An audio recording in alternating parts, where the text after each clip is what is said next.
In South Korea, streams of personal data are being used to fight the coronavirus. But that's proving controversial for those who may be as concerned about their privacy as they are their health. Using mobile phone location data, credit card records and CCTV, within an hour they're able to track and trace people who they think may be infected. The fast response is well ahead of almost every other country trying to contain the disease. The system was introduced in March, effectively removing barriers to sharing information between several authorities. It's built on the country's smart city data platform, designed to let local authorities share urban planning information on things like population, traffic and pollution. Yoon Do-ki is the director of the infectious disease management in Gyeonggi province. We can receive GPS information from mobile service carriers and card usage records in about 20 to 30 minutes using the system. So the time needed for epidemiological investigation, which used to take around 2 to 3 days, has been relatively shortened, and it helps prevent the spread of infections. The system got its first test with a fresh outbreak in May, traced to an area of the capital, Seoul, known for its nightlife. At least 196 people were infected in just this small hotspot. We accessed all credit card usage records of the people who visited Itaewon clubs. Everyone on the visitors list are suspected infectees, so we investigated those specific people's card usage records.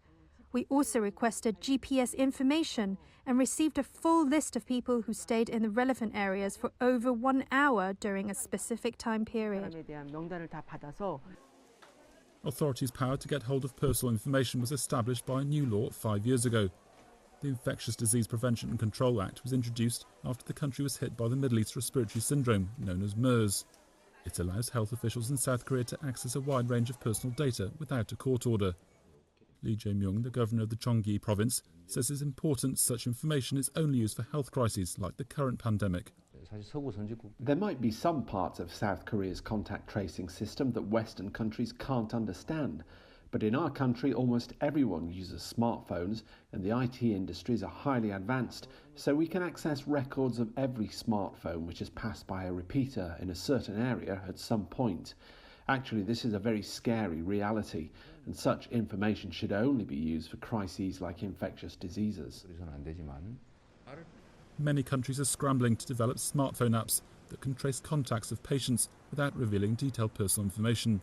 South Korea has chosen a different path and a more invasive approach.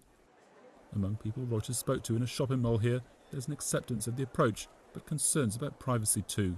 I think it's a violation of privacy to let everyone know where a confirmed patient lives, where they went and what they spent money on. I think it would be better if only the government knows that information.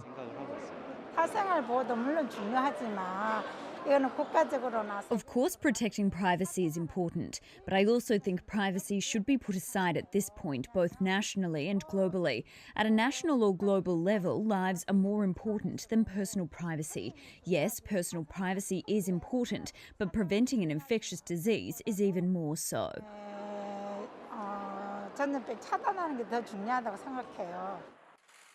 With less than 300 deaths, South Korea's handling of the pandemic has left many countries reflecting on how much better they could have done themselves.